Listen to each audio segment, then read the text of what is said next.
Baik saudara-saudara, mari kita akan belajar apa berkat yang kita terima waktu kita memperhatikan orang yang lemah.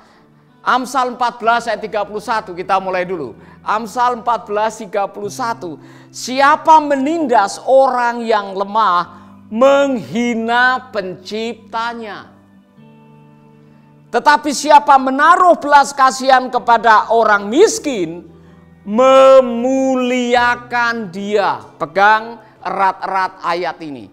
Hafalkan baik-baik ayat ini saudara-saudara. Siapa menghina orang yang lemah, dia menghina pencipta saudara. Jadi saya semalam merenungkan, kenapa sampai begitu serius Tuhan memperhatikan orang yang lemah? Kenapa Tuhan begitu membela orang yang lemah, saudara-saudara?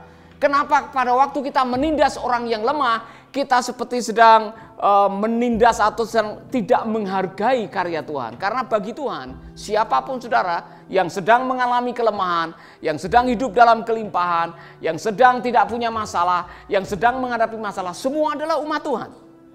Semua diciptakan dengan yang terbaik, dengan karya Tuhan yang luar biasa. Kita adalah karya Tuhan yang luar biasa. Di hadapan Tuhan kita sama, bukan karena harkat atau kekayaan atau jasa atau kebaikan atau kepandian kita membuat kita akhirnya berbeda dengan yang lain. Di hadapan Tuhan, di depan Tuhan, di dalam kacamatanya Tuhan, di benaknya Tuhan, kita semua sama. Tidak peduli situasi saudara, kita semua sama. Nah, cara pandang manusia yang membedakan, oh kamu miskin. Maka orang miskin seolah-olah karena dia tidak punya apa-apa, dia tidak layak untuk dihargai. Sedangkan orang yang punya kekayaan, punya pangkat, kedudukan, punya ketenaran, kita menghormati. Yang kita hormati bukan orangnya sebetulnya. Yang kita hormati adalah kekayaannya, yang kita hormati ketenarannya, yang kita hormati adalah pencapaiannya, bukan orangnya. Tuhan mengatakan, berbahagialah orang yang memperhatikan orang yang, bukan harta yang, bukan pangkat yang, bukan kedudukan yang, orang. Jadi Tuhan mengorangkan siapa saja, mau kaya, mau miskin, mau terkenal, mau tidak terkenal, mau punya kedudukan atau rakyat jelata. Di hadapan Tuhan semua sama. Nah, karena di hadapan Tuhan itu sama, maka penghargaan kita tidak boleh beda. Amin. Saudara-saudara, sikap ini attitude, ini malah sikap, masalah sikap. Dan ini kalau kita memiliki perspektif yang benar mengenai memandang orang, maka Tuhan juga akan memandang saudara dengan luar biasa. Perhatikan baik-baik. Kalimat ini membawa konsekuensi. Saya suka dengan bagian ini saudara. Siapa menindas orang yang lemah, menghina penciptanya. Ketika saudara melecehkan orang, merendahkan orang, membullying orang, menindas orang, Anda sedang menindas penciptanya. Ini mungkin paling gampang adalah ilustrasi sehari-hari. Ya kan? Saya bikin kursi.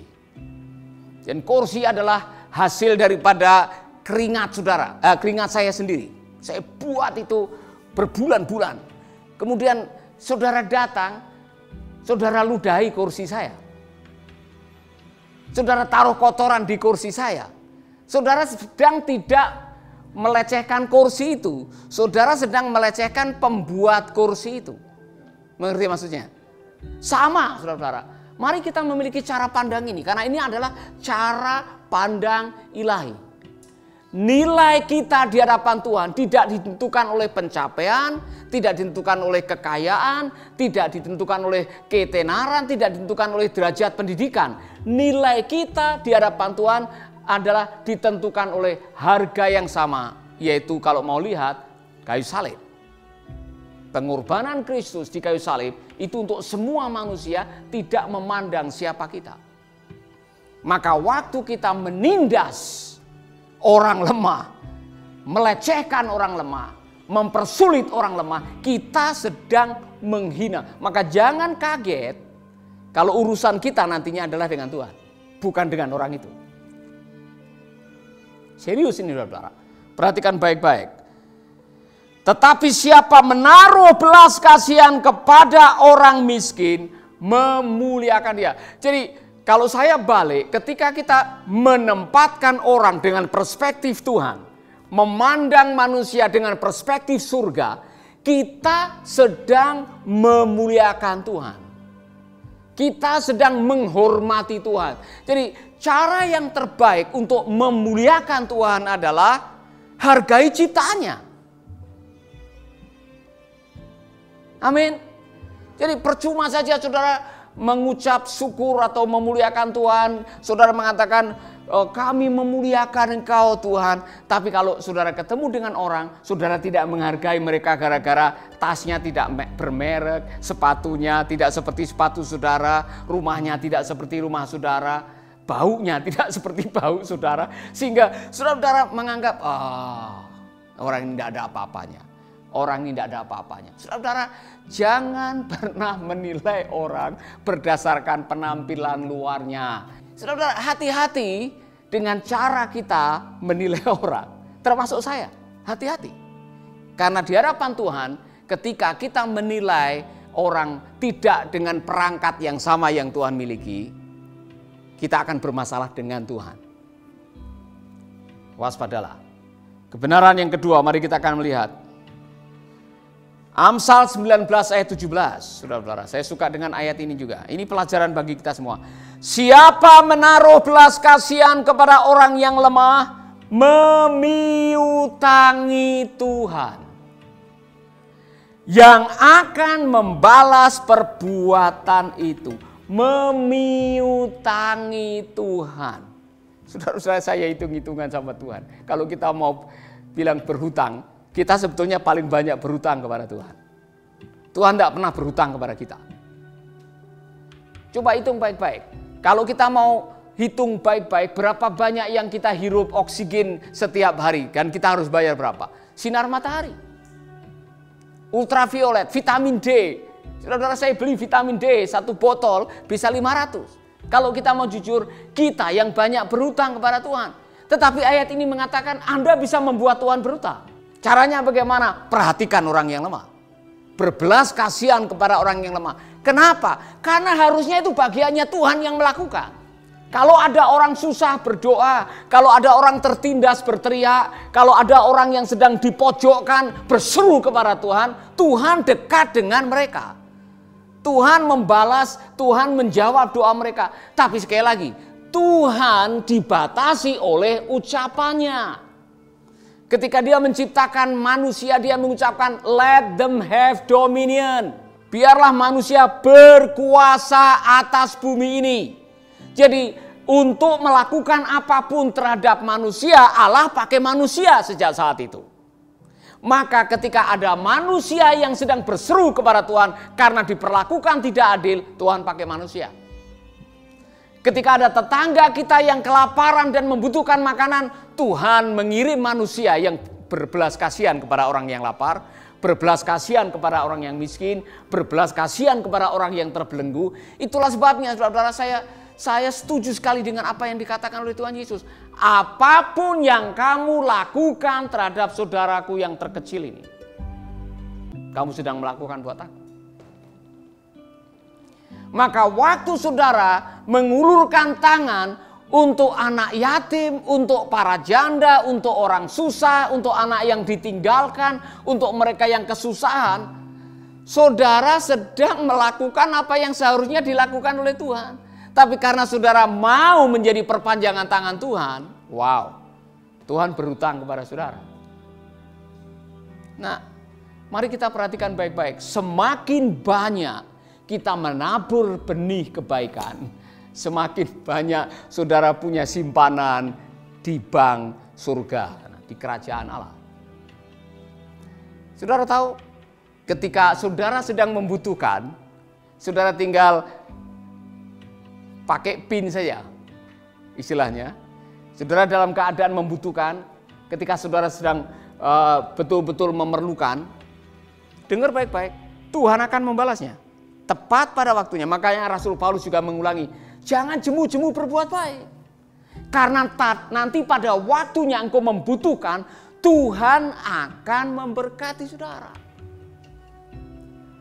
Amin. Kapan terakhir kali saudara mengulurkan tangan kepada orang yang sedang desperate, orang yang sedang, aduh, saya betul-betul sedang memerlukan. Tuhan udah punya cara sendiri, punya matematika sendiri, dia punya hitung-hitungan. Kalau kamu melakukan ini bunganya berapa, surga sudah punya. Jadi saudara tidak perlu bingung. Saya pernah pelayanan dari Papua nih. Saudara, kalau saudara pelayanan dari Papua, aduh saudara pulang dari Papua itu dompet isinya habis. Kita melakukan itu karena memang belas kasihan. Dan Tuhan pernah melakukan sesuatu. Ini saya mau bersaksi, bukan sombong ya. Saya pulang dari Papua dan tidak lama lagi saya pelayanan di Australia. Saudara, waktu saya pelayanan di Australia 2 kali khotbah dan saya terima di bank berapa persembahan yang dibagikan. Saya kaget, belum sebesar itu. Saya masih ingat di gerejanya Pak Richard Green. Saya mendapatkan persembahan yang mungkin terbesar selama saya khotbah di Australia. Hampir 70 juta, 2 kali khotbah. Wow, amazing, ya kan? Tapi itu saya pikir, saya juga kaget. Nah, saya sudah tahu rata-rata kalau sekali khotbah di Australia itu berapa, ya kan?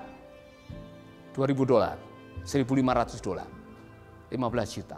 Ini 70 juta, 2 kali khotbah. Saya bilang luar biasa, amazing. Saudara, saya lihat juga, kagum. Sudah, saya senyum, ya kan? Saya menyembah Tuhan, sebangkau baik. Saya yakin pasangan hidup saya senyum waktu tahu diberi berapa. Luar biasa. Jadi ternyata surga punya perhitungannya sendiri. Karena Tuhan punya cara untuk memberkati orang-orang yang melakukan kebaikan. Maka jangan hitung-hitungan dengan Tuhan. Katakan, jangan pernah hitung-hitungan dengan Tuhan. Amsal 21 ayat 13. Ini resikonya, saudara. Amsal 21 ayat 13. Siapa menutup telinganya bagi jeritan orang lemah, tidak akan menerima jawaban kalau ia sendiri berseru-seru. Siapa menutup mata kepada orang yang sedang membutuhkan pertolongan, siapa tidak mau mengulurkan tangan dan memperhatikan, giliran saudara nanti dalam kesulitan, Tuhan mengatakan, urus dirimu sendiri. Iya kan? Saya sudah bilang, pada waktu aku telanjang, kamu tidak memberikan aku pakaian. Pada waktu aku lemah, kamu tidak menguatkan. Pada waktu aku lapar, kamu tidak memberikan aku makanan. Sekarang kamu lapar, uruslah perutmu sendiri. Kita adalah manusia yang dilahirkan ke dalam dunia untuk saling mengasihi. Itu adalah sekolah mengasihi yang harus kita praktekkan. Jadi Anda semuanya, kita semua harus belajar peduli satu dengan yang lain. Peduli dengan mereka yang membutuhkan. Ketika Anda menutup telinga atau menutup mata, Allah juga akan melakukan hal yang sama. Saudara-saudara, ada waktunya kita lelah melakukan kebaikan.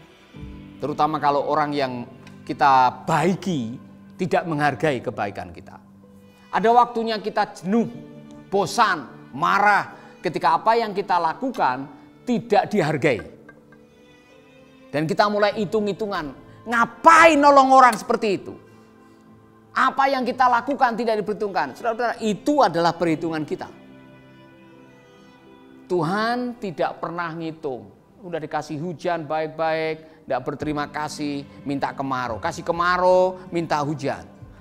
Ya kan? Ya kan? Waktu kurus minta gemuk, giliran gemuk, saudara menyalahkan Tuhan, minta dikuruskan. Kita belajar menjadi generous karena ada orang-orang yang pernah generous kepada saudara. Kita belajar memberi karena kita pernah belajar menerima pemberian dari orang. Amin. Maka jangan pernah hitung-hitungan. Artinya begini, jangan pernah menahan kebaikan untuk orang yang berhak menerima. Nah, yang bisa menahan karena apa? Anda menutup telinga.